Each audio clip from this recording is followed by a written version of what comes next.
All right, thank you for being here this afternoon. I guess I need to learn how to turn on the mic. There we go. Good afternoon, everyone. Thank you for the time and attention that you've given to us today. We really appreciate it. This is our first legislative briefing for the new delegation, and for all of you that have taken these positions and are going to help us with the work that needs to be done for our community, I want to say thank you very much. And so welcome. And I want to say that we're really glad to have the General Assembly being here today for thinking about all of the things that you do in Raleigh, even for our city, region, and our state. The city really wants to develop a relationship with our groups of people that help us advance our interests. And so I want to say to everyone, thank you for your time and your attention and what you're going to do. So we've got some themes that we want to talk about today.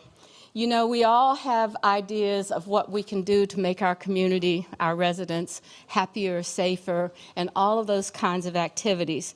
And so we wanted to do this in a way that engages all of our delegation, engages our city council, and engages our residents. We're working across jurisdiction, you know that. You can know that we have gotten opportunities to work with the towns to the north and the towns to the south, as well as many other groups that we have in our community that work with us. And we're preparing for growth and community safety, all of these things that we've been working on for quite some time. So I know that most of you know how important transportation is. And it's a regional issue. I think I called a lot of you and I said, when we start talking about transportation, we're not talking about Charlotte. We're talking about our region and what's necessary for our growth and how we do this. And so I hope that every one of you has some attention or some idea about how to move this forward so that we can support the people that need jobs, people that need a way to get to work so that they can be successful in their own family lives. So I want to say it has never been more important right now for us. We have worked for a number of years trying to make sure that we can build a city that you can see the growth in, but also the ability that growth could give us a way to make sure that people would thrive. And that's our goal. Our goal is to get people to work, to get them to their jobs, to be able to actually be a part of our community. And so that's what we're here. We're looking forward to that topic, but we're also looking forward to the other topics that we have that meld into that. And so today I want to say thank you. And I'd like to actually bring on to our first speaker of the evening, and that is Senator Waddell. If you would join us, we're really glad to see that you have been chosen to lead the delegation, and so thank you for taking the time to be here today.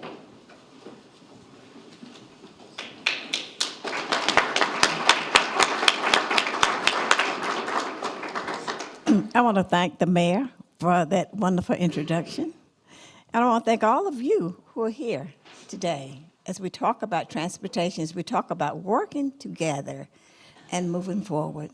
We know how important it is in Raleigh when we address the needs of our communities, when we think about the citizens and our constituents who are in these areas. We're here to listen, we're here to move forward, and we are here to serve. You elected us to serve you, and that's what we're going to do.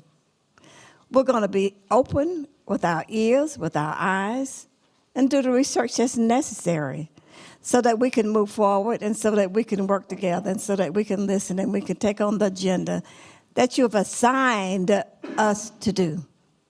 We always listen, we're productive, and we want to always be able and willing to serve. I want to thank you for all that you do because we're in this together. It's not an I, not a we.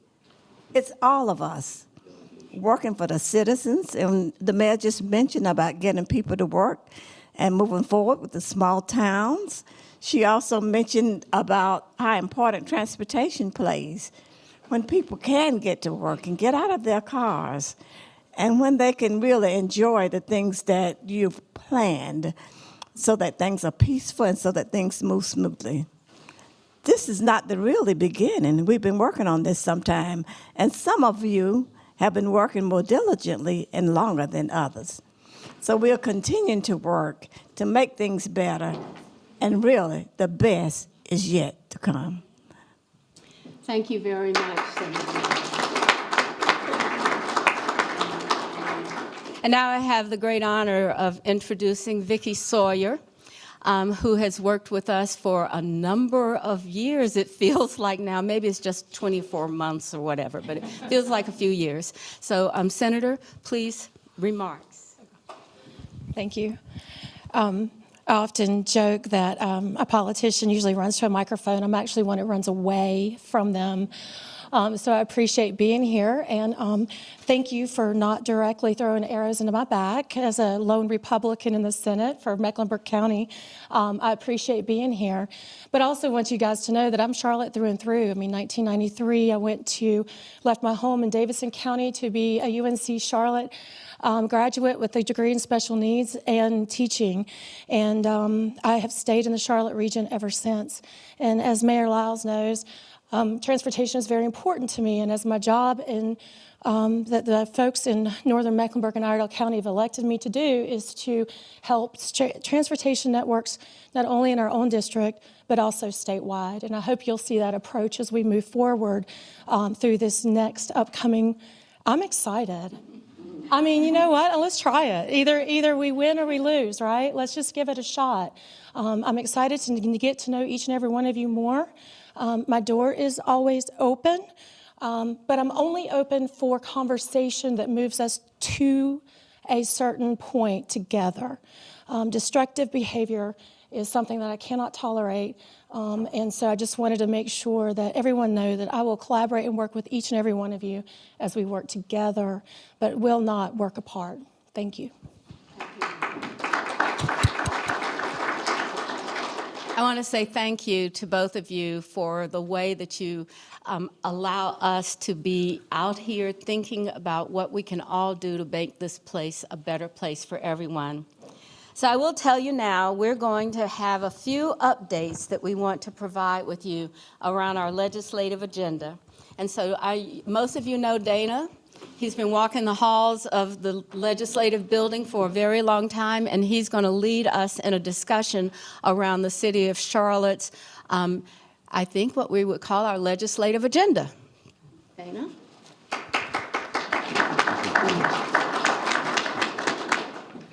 Thank you, everybody. It's really nice to be here today. In addition to myself, Ed McKinney from our City Manager's Office will be making the presentation, the part that addresses the mobility issue. And Ed has a lot of experience in that field, and so I'm really glad he's here to do that. But one thing I'd like to bring up to you first is an update of all the efforts that the city and the staff put in to helping out Western North Carolina in the wake of Hurricane Helene. There were quite a few resources that were deployed from Charlotte Fire, from Charlotte Mecklenburg Police Department, Charlotte Water, to help out with the recovery efforts and also with the rescue efforts as well. And in fact, in a few weeks, on the 26th through the 29th, the Charlotte City Council will be holding its annual strategy session in Asheville to help support the area. They were very, very happy that the City Council will be coming up there. And I heard all about it last month at the Metropolitan Mayors Association meeting, and just heard it from the mayor and from others who were in the room from Asheville. They were just very, very pleased about that.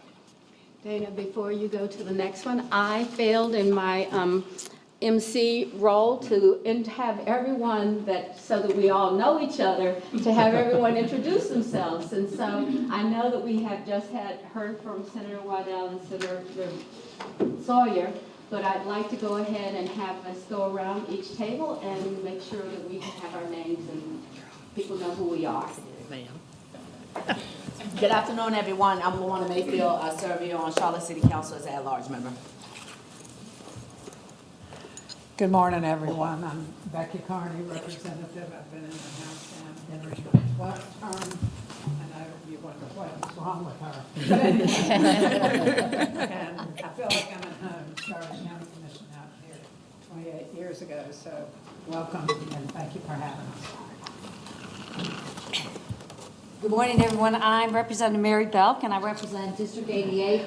And I am so glad that Joyce Waddell is our new delegation chair. And I'm not laughing because I'm happy it's over, but I'm very happy that she has taken over and is going to do a great job for us. So thank you. Good morning. My name is Julia Greenfield, and I am representative for House District 100. And this will be my first term in the legislature, and I'm looking forward to working with each of you. Thank you.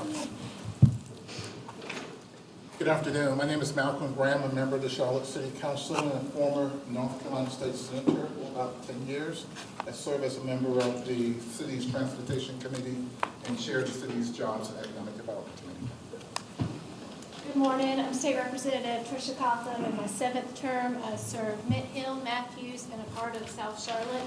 And our wonderful Senator Graham here was our delegation leader as well, and he was phenomenal during those tough times. Glad to be with you all. Thank you for having us. Aisha Dew, newly elected, first term. I guess that's about 70-something hours. And House District 107, so right in the center of the county.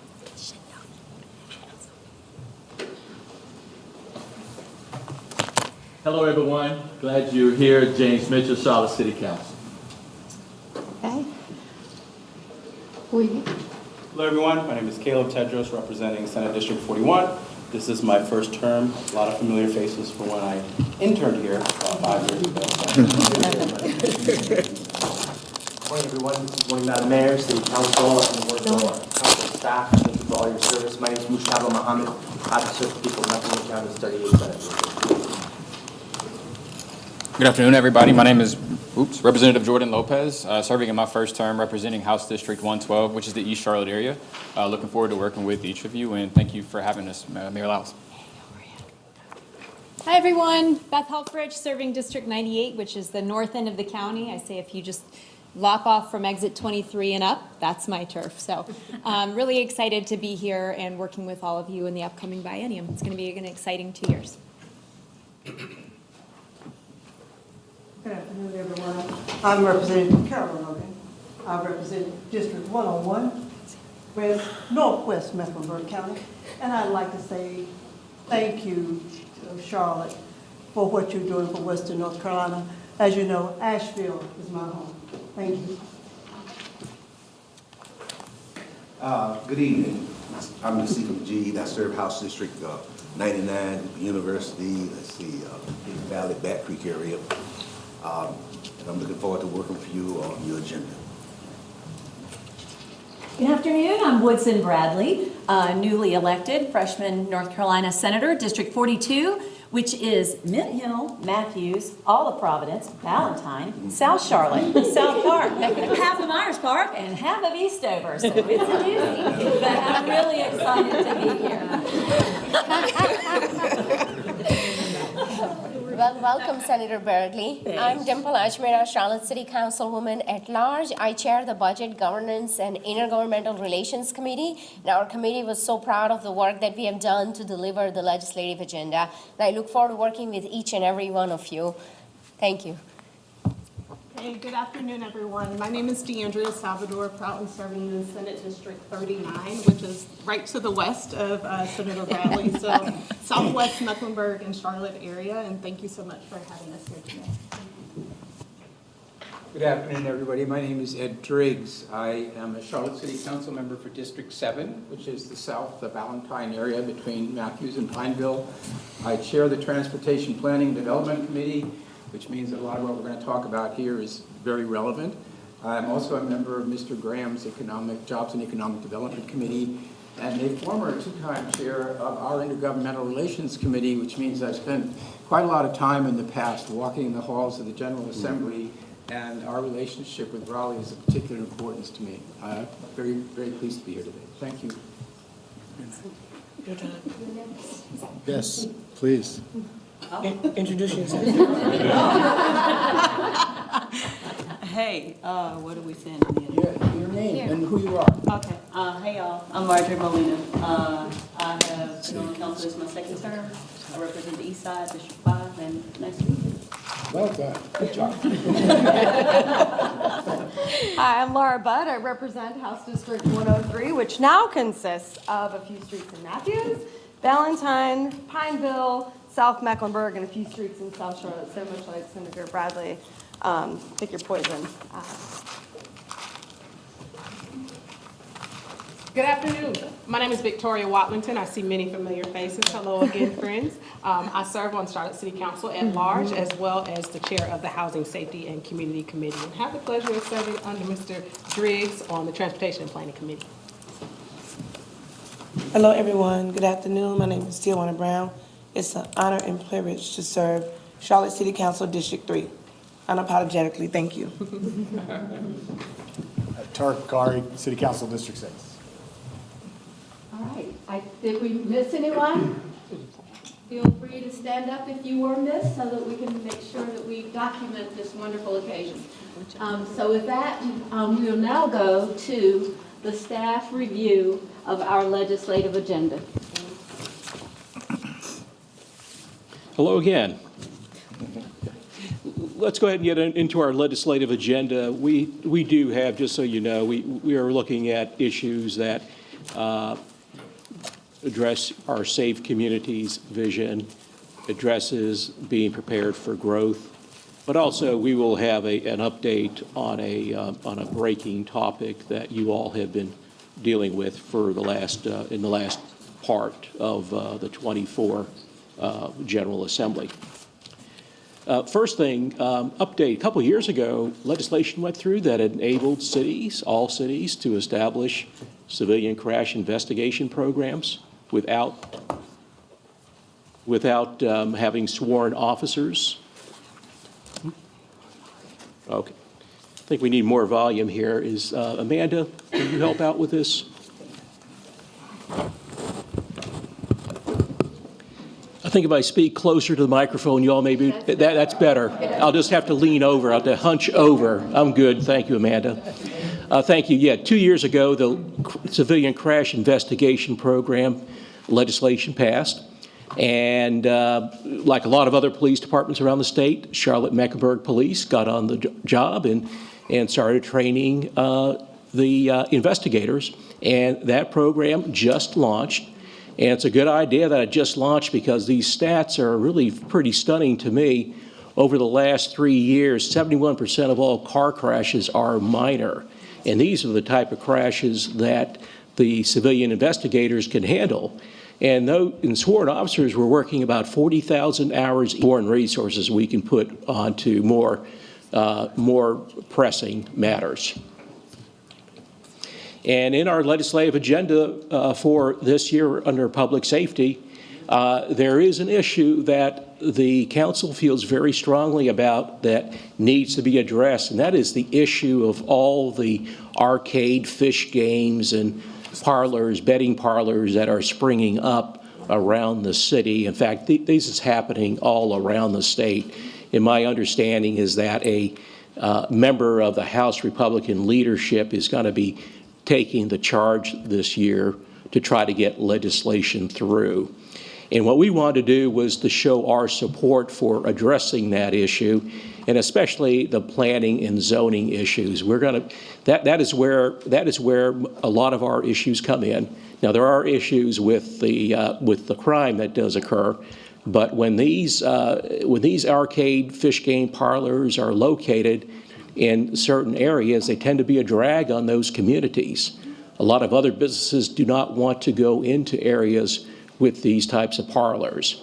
So those are issues that we're looking at. You also do have the crime issues that are inherent in these places.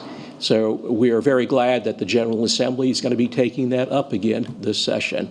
And we'll be looking forward to working with the sponsors to help try to move legislation along. The next issue is one that I think all of us have seen in past years, and this has to do with the amount of support that's provided to the local court system in the appropriations process. We have heard a lot of different things from members of the court system, especially the district attorney, talking about the number of prosecutors that they are low in the pay rates that they are provided. So the city is joining business and other community interest in supporting the local court system. And let's shift to preparing for growth. One of the best things that happened this past year, in my estimation, was the opening of a second phase of the Concourse A expansion at Charlotte Douglas International Airport. Another 10 gates have opened up. That was a $231 million project. And there were North Carolina Airport Improvement Program funds that the airport received that were committed for that project. So that's a program that was established several years ago that the airport receives about $30 million, $35 million each year from that. And what this allows us to do is increase capacity. We can bring in more flights, including more flights to other North Carolina cities. So that's a good thing for not just the airport, but for the entire state. And our legislative agenda related to aviation is to continue supporting this program, the North Carolina Airport Improvement Program. Then moving on to another big issue that we all take advantage of is the Stowe Regional Water Resource Facility. This is a new plant that is being built under construction right now on the west side of the county along the Catawba River. It's going to consolidate the wastewater treatment for the towns of Mount Holly and Belmont, and also for a growing portion of Mecklenburg County. And the commissioning is expected to be completed in 2026. And it's not, I think I said this last year, but it's not usual I can get up here and talk great about a wastewater treatment plant. So,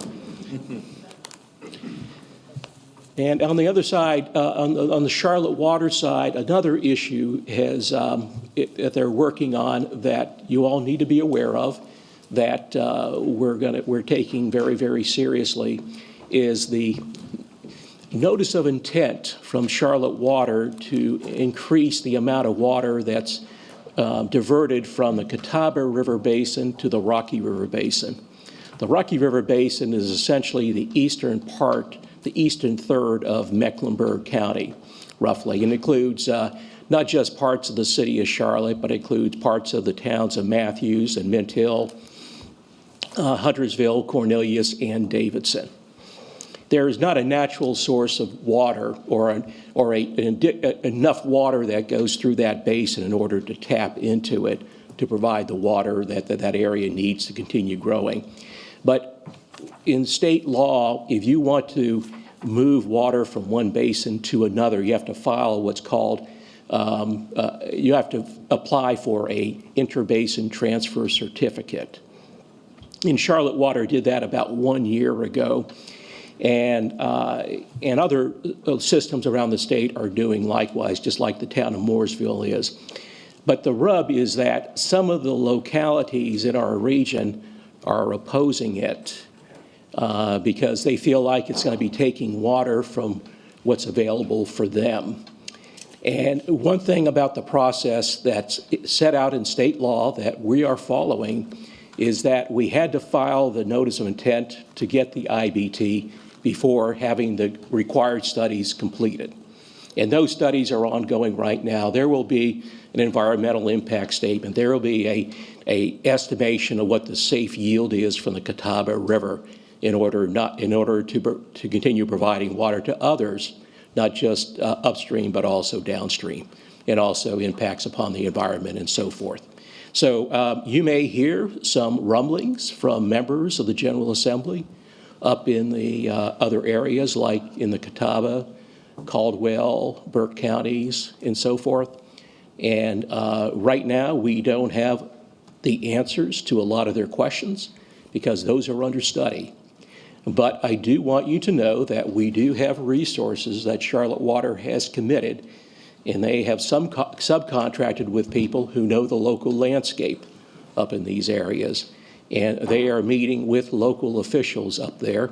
And also we'll be utilizing our state lobbying resources for that work as well, especially with the General Assembly. So we are taking this very seriously. Again, we are very cognizant of the fact that Charlotte Water provides water not just to only the city of Charlotte, but to the other parts of Mecklenburg County. We take that responsibility very, very seriously. So there will probably be more to come. There's no legislation that we're asking for, but in the event other legislation is filed that would impact it, we will be in touch with you. So more to come on that one. And moving on to the next issue under growing communities is an emerging topic that has to do with planning. And this has to do with the downzoning clause that was part of Senate Bill 382. Since the legislation was passed, or since it was introduced and then ultimately passed, cities, counties, and towns around the state have been examining what the impacts are of this legislation. And I will be really honest with you, is that the impacts are being looked at, but there's a lot of understanding that has to take place. There's a lot of work going on among our planning directors and our attorneys around the state to come to an understanding of what impacts this bill actually has. But we do see some issues coming forward as we try to go through the process of planning for our community.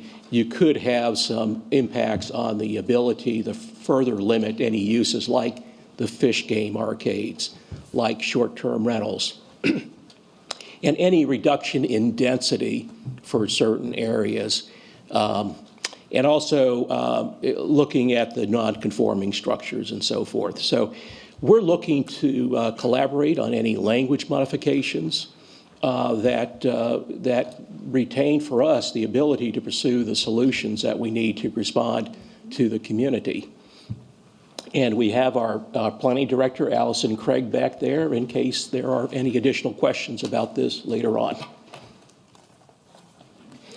And then moving to the big topic that's on everybody's mind is mobility. And for that, I'd like to have Ed McKinney come up to present.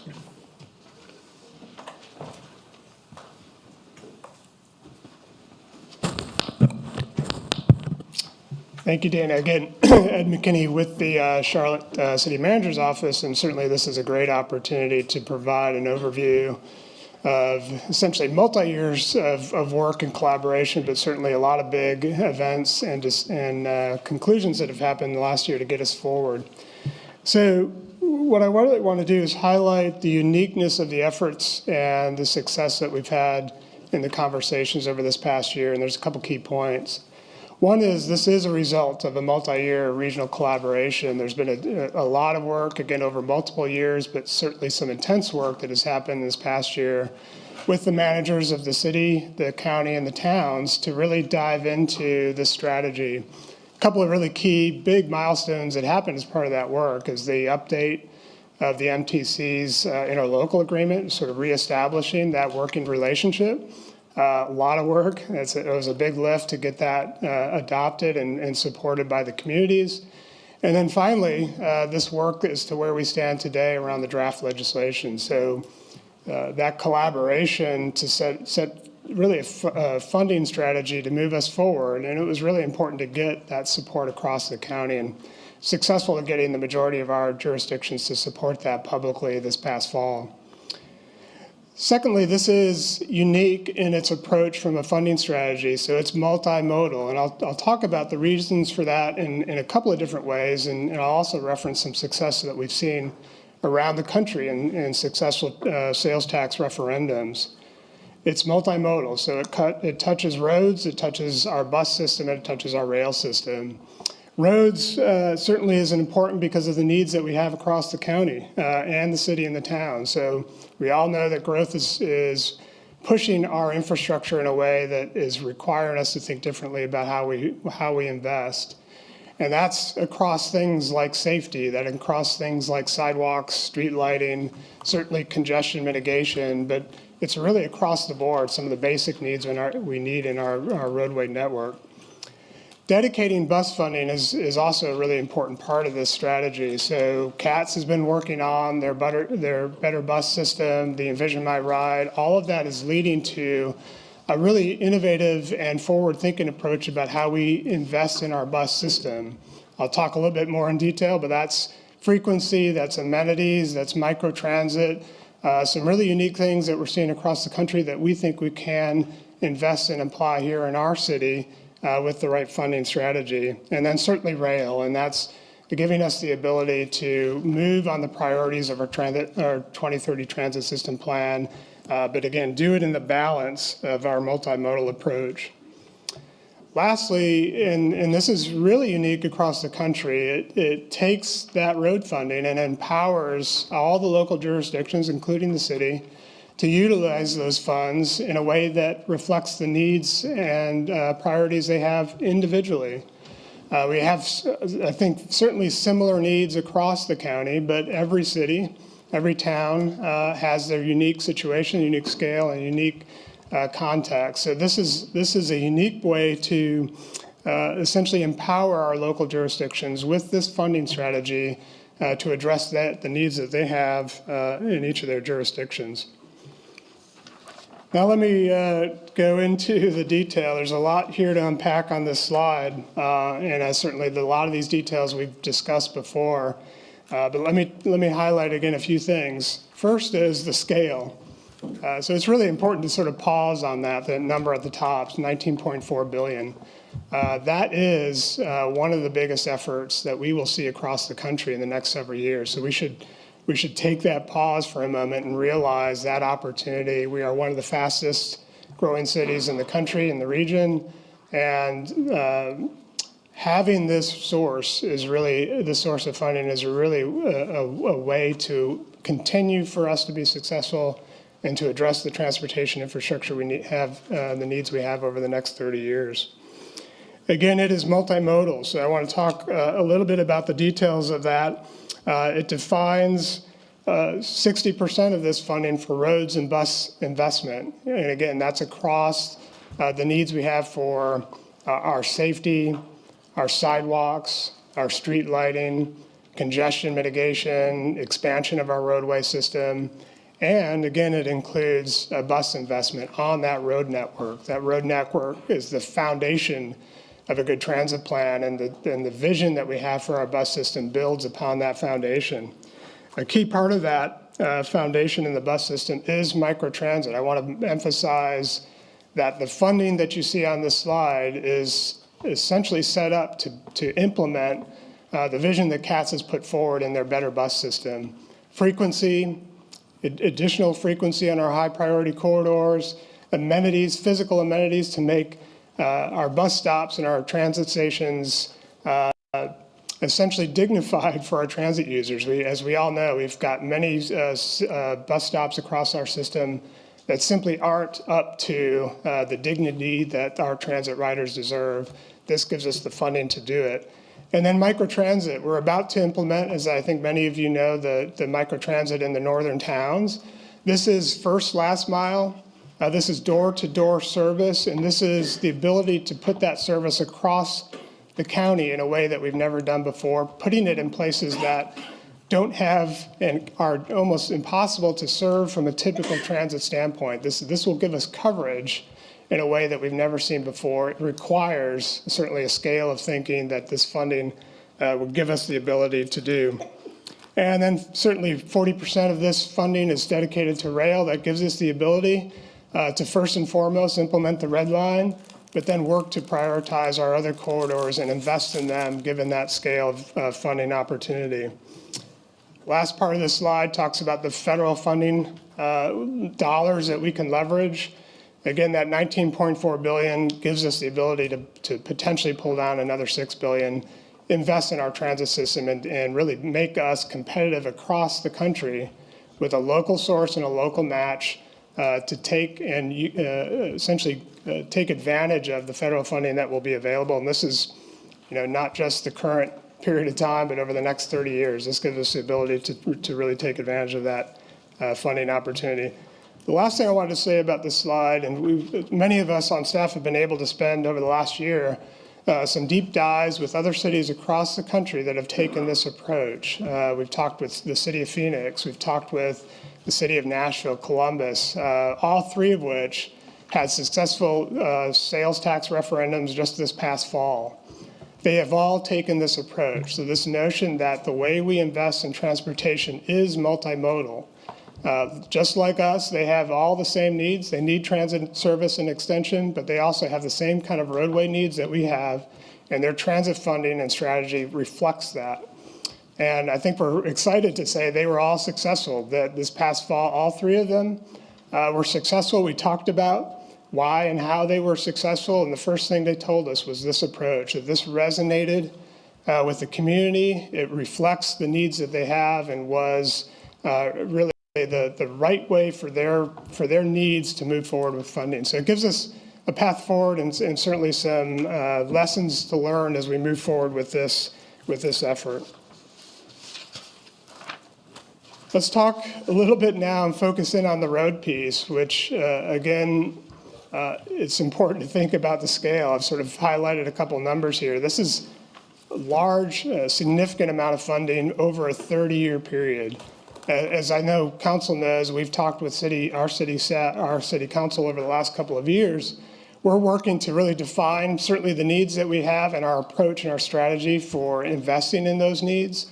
Those needs are immense and go beyond our current funding strategy and our current funding ability. And this investment gives us the ability to take a big step in dealing with those needs. And certainly, again, at different scales, the towns have the same needs at their own, in their own context.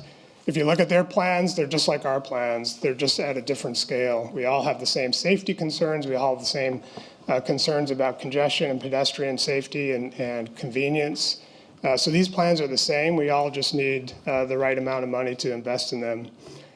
Emphasize again, those dollars through this sales tax would go directly to the towns, directly to the city, to invest in their own way with their own priorities. It's also a commitment the city has made to extend that investment in the ETJ and the county to address some of the existing needs that are out there on that roadway system. It's an annual revenue. What you see here is year one. The total there is $7 billion over 30 years. Year one continues to grow with the growth of the sales tax.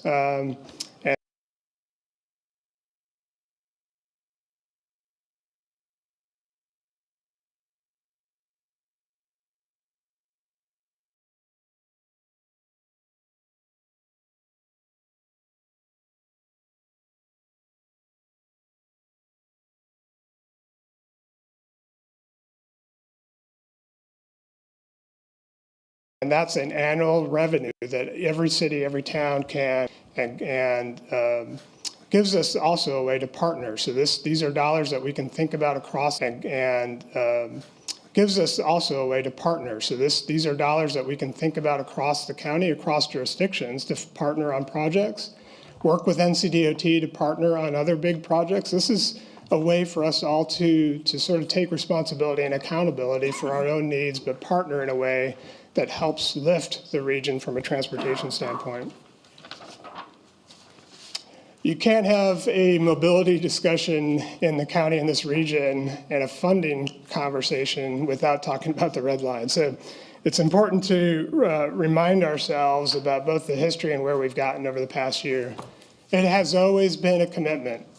It has always been on and part of the 2030 Transit Plan. There's never been a doubt or a debate about that.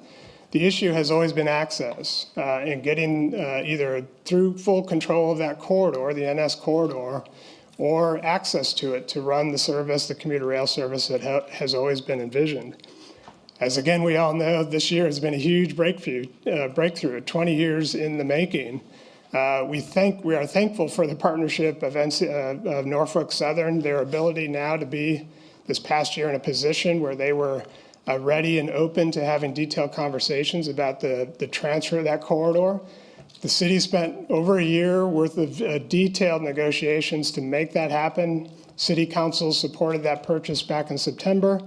Those detailed conversations were important to certainly protect the city's interests in the short term, but protect the interests and the ability in the long term for the current CATS or the future transit authority to utilize that corridor in a way that's consistent with the plan.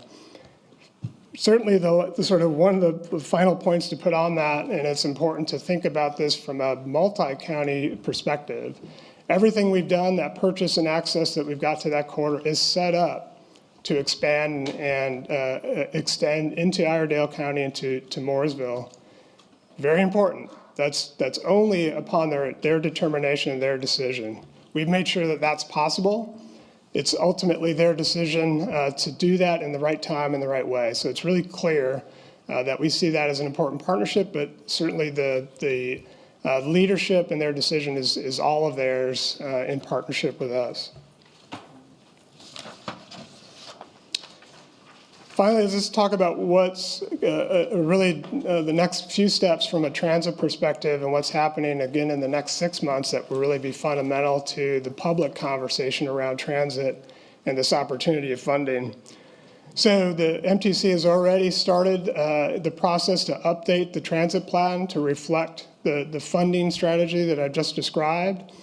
Another thing that's really important to pause on here is this will be the first time in over 20 years that this planning process from a transit standpoint will be done in the context of a financial opportunity, potentially a financial constraint, but real dollars at the table and a real conversation about what we can build. So this gives us the ability to have a frank and transparent conversation with the community about what our priorities are, what our vision is for transit, but then commit to how we would actually do that. Having money on the table is really an important part of the public conversation. We cannot continue to just simply think about our plans in absence of a way to fund them. And so this process that MTC and the CATS has set up will allow us to do that. The decision is MTC's. That includes essentially representation, elected representation across the county, the towns, the city, and the county that gives us both a public way through a public conversation and ultimately a decision that the MTC will make about that plan. There will be certainly hard decisions, right? The financial constraint and the structure of that funding strategy is real, and it will require detailed analysis that's already underway with the MTC, public conversation, and ultimately a decision by the MTC about what that plan looks like. That sets the stage for ultimately a broader conversation. As we all know, the hope and the intent that we would have the ability to let the public decide on this later this year with a true transit plan, a real transparent and honest way in which we can implement that plan with the right funding, a real sense of what we could do with the other dollars for our towns and our city around road transportation, weaving those things together and talking about the community about that funding, their support, the public support for that funding strategy, and essentially a vision for our mobility investment over the next 30 years. Our intent, our hope is that we can continue that conversation in the next several months and through this year to conclude in November with the hope of having the public weigh in on and essentially make that decision for themselves. With that, I will stop. I think it's time to put it back to the mayor and open up for discussion. Thank you very much, Ed. I think Ed knows this by heart. He could do this in his sleep. But we, as a community and as the elected officials here, we really are at a point in our agenda that we want to hear from you, what you have heard and what you see as opportunities for us. So I'd really like to start with our Senate leaders and members, and then go back to our House leaders, and we would be glad to address any question that you have to be able to think about what we've been discussing, and I think especially as we're talking about the red line. So I'm going to open this up to Senator Sawyer and Senator D'Alva. There we are, we're back in the back. Would you like to begin with us? No, go ahead. Go ahead, Andrea.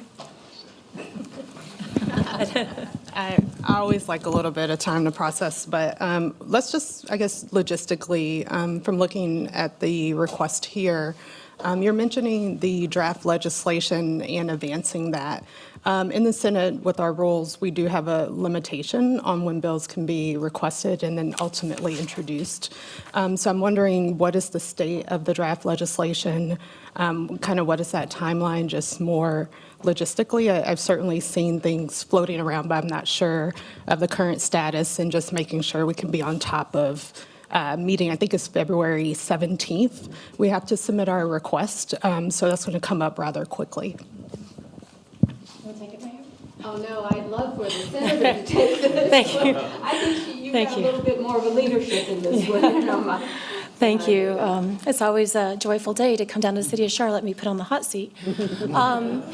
So, yeah, thank you for that question. And we have been working through the draft legislation. Nothing is really different than what the media has reported. I don't know that there's anything changed.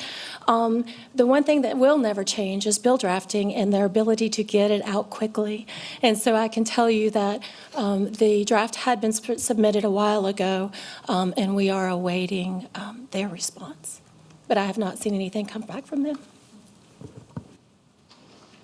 Any other questions or comments? Ideas that you think that we should incorporate or that we should not incorporate? Anyone? All right. It is an open question, and I have Ms. Budd here, who's raised her hand. I'm sorry, Ms. Budd. Thank you. The green is on. Green is on. I thought so, but it was just on, so I thought it would be positive. I had a question with respect to our airport. So as one of the largest growing cities in the nation, the Charlotte-Mecklenburg metropolitan region, as I refer to it now, does not have a line from the airport into Uptown, which is critical for growth as the economic powerhouse in the state. And by that, I don't just mean the city of Charlotte and Mecklenburg County. I'm talking about the adjacent counties around us and the growth that they are seeing. Where are discussions with respect to that aspect when we talk about mobility? All right, we're going to ask our airport director to address that. Who luckily happens to be sitting beside of our CATS director. I'm so glad that I timed that while both y'all were here. So Haley and I have worked together for a long time, and we always appreciate our collaboration and partnership. I can assure you, as we look at the Silver Line, we at CATS, as well as at the airport, are focused on creating a connection, fast, reliable service from Uptown Charlotte, the rest of the region, into the airport, so that not only can airport employees have good connections as well as passengers, but that is something we're focused on and have been focused on. And from the airport perspective, I can tell you that we're very enthusiastic about the opportunity to have the Silver Line. We think it will be great for our employee base. We think eventually it could see some ridership from certain types of passengers, depending on where they're coming from. But it's definitely an asset that we look forward to having one day. All right. Any further comment on that? Okay. Other questions Mayor or Laws, comments? Did I hear someone? Yeah, I had a question for the following up on the airport piece. The MTC meets in February, I believe, to kind of the things that they go over alternative plans, correct? And just out of curiosity, is there any consideration for rethinking what the Silver Line to the airport looks like? Boston, for example, has a Silver Line, funny enough, from its airport, but it's bus. It's not so much bus rapid transit, but it's buses that operate on a pretty higher frequency. They're segmented buses, so they have a higher capacity, and they also operate for free from the airport to downtown, not free from downtown to wherever else they're going. But just as an alternative for, I know there were concerns about taking rail all the way to the airport and that it was going to have to stop about a mile or so away. Maybe there's a way to kind of thread the needle to get connections all the way to the terminal itself, back to wherever people need to get to. For many years, the airport has had a plan in place, And the parking lots have even been designed around the effort to have electric transportation of some kind. And I say of some kind because depending on when the year is that this occurs, that is to be determined. However, I can tell you that the airport is encroaching on Wilkinson Boulevard, and it will continue to move closer to I-85. So we are planning for the future of the airport by locating the Silver Line where it is now. Brent can speak to exact alignment or any further details about that, but that's the airport's position for many years, and it hasn't changed. Yeah, when we think about the Silver Line and the MTC meetings, when we think about all of the rapid transit corridors, which the Silver Line serves two of those, Southeastern and the Western Corridor, we'll be meeting with the MTC on January 22nd is our next meeting. We'll be talking to them. We've spent the last 2 or 3 months working through our financial model. And now that we've updated the financial model, we'll really be talking to them about options and alternatives for how to serve the corridors, the Silver Line Western Corridor to the airport, as well as the Silver Line Eastern Corridor. But all of that's going to be in context of financial feasibility, right? We need to bring forward options and alternatives, both to the MTC and to the community, that meet their needs, but also can be built, that are financially feasible to build. And the start of that conversation with the MTC and then ultimately with the public is January 22nd. That will be a multi-month process as we go through understanding, working with the MTC to understand those alternatives and with the community, and then ultimately asking the MTC to support an updated transit system plan. All right. Mr. Majid. Okay. I have a question. I was noticing on this mobility update on the red line, between the Charlotte Gateway Station and DeRuyter. DeRuyter is the first stop. But in between that's a long distance. And I noticed the distance going on up to northern Mecklenburg County. Is there a reason? Why isn't there a stop in between Charlotte and the DeRuyter station? That's a very long segment. I know I've gotten a lot of emails about that segment not being appropriate, so I'm sure that Brent has probably had the same opportunity. Or is that in the budget for future situation? I think it is something that we're beginning on this plan, and we are hearing from our residents, our neighborhoods, and talking through this. So, but I don't think that we have any specific on that one. Yeah, so CATS has heard that as well. So a couple points to make about the map that you see. So in transit speak, we have what's called a locally preferred alternative. That LPA is approved. So the LPA, the map that you see that we put up on the screen today, is the currently approved LPA. That LPA can be modified by the MTC, and that is the point of having these public conversations so that as we understand community desires and we start to look at actual station placement, we can bring forward alternatives to the MTC. I would anticipate that we will have a conversation with the MTC about stations or about that segment of the red line there in the northern part of Charlotte or kind of closest to uptown. But that is a process that we need to engage in the MTC as we hear the comments that we are receiving currently. Okay. I also want to be very conscious that we said that we would talk about this for about an hour. Been giving you every opportunity. I expect that you have other things to do as well as mull over what we're trying to accomplish. So, but I want to go ahead and ask the members of the House if they had any questions specific to this discussion. Madam Mayor, I did have one more question over here. Yes. Mr. McKinney had mentioned that there were several other cities that we were looking at that had a multimodal plan similar to ours.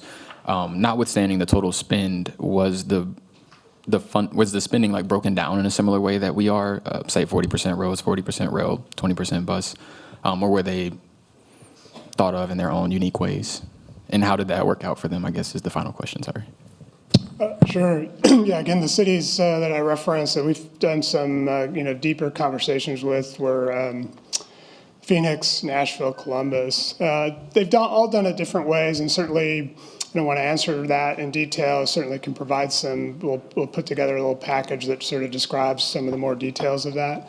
All of them were multimodal. They again, kind of divided it in their own ways. Some of them were more focused. Nashville, for example, was a completely bus investment with roads. Phoenix was a mix of those. Columbus was a bus investment with road as part of it. The success, I'll just reiterate, I think your question at the end, the lesson we've learned, and again, their success this past November was about a conversation that puts it all together, unique to each city, right? What I think we've tried to do here is put together the right strategy for Charlotte. All of those cities, though, have done it in a way that's similar in terms of looking across the modes to think about how you would invest. All of them are sales tax. All of them went to a public referendum. And again, one of the key messages they told us was that multimodal strategy was one of the most important parts of their success. But certainly glad to, we could probably put together a little bit of a one page on that and provide a little bit more detail. All right. Thank you. Yes. Oh, go ahead. Did you have a question? I guess in the beginning, even when we talked about the number of funds that we'll need for the entire project and had appreciation for the size, I think relative to other projects, are there any more kind of cost-cutting or cost control measures that we're introducing, or maybe even best practices from previous transit jobs, or even sort of best practices we learned from other projects around the nation in terms of cost control measures?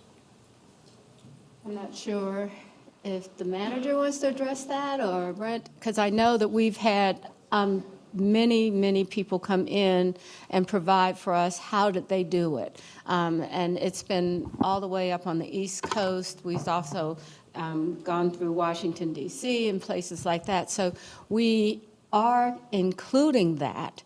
But I'm not so sure that we have anything specific today. It may be that we can give you some information about places that we have looked at and talked about how they have operated and how they were able to complete some of them. Phoenix was really pretty successful. But I think we went, Mr. Mitchell, did we go to see Phoenix like 20 years ago? 20 years ago? So you can see how some of this works. It does take a long time. It is something that we really have to invest in. But we can give you more information. Senator? Thank you. If you'll just allow me to do a little bit of a housekeeping moment, I want to thank the woman in front of me, Representative Becky Carney, and the other woman in front of me, Representative Tricia Cotham, for stepping up to be the two leaders on this in the House and for the Mecklenburg County delegation. So as we move forward, I'll really be leaning on both of you to help me through this. And so for those other of you, that will be our line of communication as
our city council. I believe even the Charlotte Regional Business Alliance had reached out to the General Assembly about the Pretrial Integrity Act. Mecklenburg County is one of the few counties that actually wanted it, about holding criminal defendants for additional 48 hours if they pick up new charges. So I was wondering about the status of the success of that, if anybody knew about it, and I'm happy to connect with Dana or someone else just to take a look back about the successes of it and what else supports the city could use. Thank you. Senator, I'll be glad to get that information to you. Unfortunately, our chief of police could not be here today. He was attending a funeral for an officer who had passed away, unfortunately. So I apologize for that, but I'll be glad to get you that information. And we'll be glad to send that out to everyone so that you all have the same information as we address the responses that you've requested today. Yes. I just want to reiterate what Senator Sawyer said about moving forward with legislation and that they already have bills and drafting. So all of us can contribute, and we have a committee that's already in place working with the business community here for that to take place. And was already mentioned that Representative Carney and Representative Cotham are already working, they've been working previously with legislation and with bills to move forward in this regard. Thank you. Thank you. Yes, Ms. Budd. Yes, I had a question, and it may be included in the materials that you're going to provide with respect to public safety, as I also had a question, and that was with respect to the city's efforts in youth and young adults, and where are the violence intervention programs, and how can we, as your legislative delegation, how can we help with those? Not just with respect to the city of Charlotte, but as a whole, as we know it's spread. Thank you very much. That's Thank a you. great question. Really appreciate that. We'll get that information, as we said, from a lot of our colleagues that will be working with us this evening, and we can produce that information as well. I know that it is now 10 after 10, and we said that we would end at 10. So I want to know if one. I'm sorry. I'm looking at the clock and it's 1 after, and I can barely see it. I don't have my glasses on. So it is now 10 after 1, whatever. And so I want to say to you that we greatly appreciate your time. Thank you so much for taking the phone calls to say, would you please come, because we believe this is important to our future. And I just want to say to all of you how much we appreciate your ability to help us work through the kind of issues that we believe are important to our city to be able to be as successful and continue to grow like we can, and to continue to have people that can thrive in this community, so that we can have people that go to work every day and have the opportunity to live with their families, and housing. Every one of those initiatives are very important, and thank you very much for standing with us on them. So with that, I think we will have a motion to adjourn. I move for adjournment at this time. Second. All right, we have a motion and a second. All in favor, say aye. Aye. Thank you all very much for being